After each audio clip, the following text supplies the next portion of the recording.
So we don't have any rain around, but what we do have instead is some patchy dense fog. And so the National Weather Service has issued a dense fog advisory. This actually covers the entire state of Alabama, lasting through 9 a.m. Doesn't mean that there's fog everywhere, but there is fog in some spots. So make sure you give yourself a little bit of extra time. And while it's still dark outside, use those low beam headlights. Here's the view from our Gadsden camera. Really can't see much of anything except for some of those street lights because of the fog. So that's the scene in some locations. Temperature wise, we're cooler than yesterday. Still well above average though, but we're in the 50s and 60s.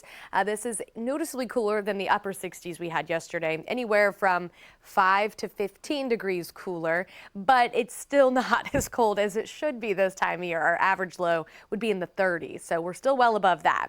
On the radar, that front that kept some rain possible yesterday is still lifting northward, so that's going to shift that focus for the heavier rain even farther north today, keeping most of us dry, and we'll actually get to see more of the sun, especially during the afternoon hours. So this morning we start with the fog around, we've got some clouds, but we become partly cloudy by the afternoon with temperatures ending up in the mid 70s, ranging as high as the low 80s. So we're even adding a few degrees this afternoon compared to yesterday, well above average for this time of year. Into the evening hours, if you do have outdoor plans, we will have a partly cloudy sky with some fog likely to develop late this evening, lasting into early tomorrow. But look at these temperatures, still holding in the 60s this evening. For the weekend, let's take a quick look at that. Tomorrow we have a front arriving. It is going to bring us a couple showers.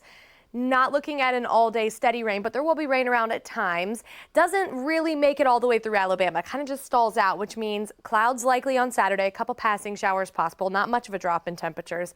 Sunday, it does appear that we will have a little bit better coverage of some rain at times. Temperatures will be in the upper 60s.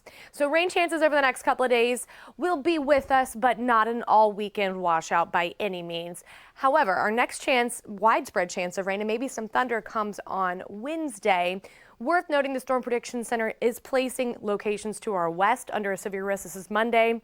This is Tuesday. We have not been included in a severe risk for Wednesday, but we're going to be watching it carefully. We're still pretty far out, so hard to give you the exact timing and even really tell you if this is going to be a severe threat for central Alabama. But just know that's likely to be our next weather maker. That's kind of the next day that we're really starting to focus on at this point.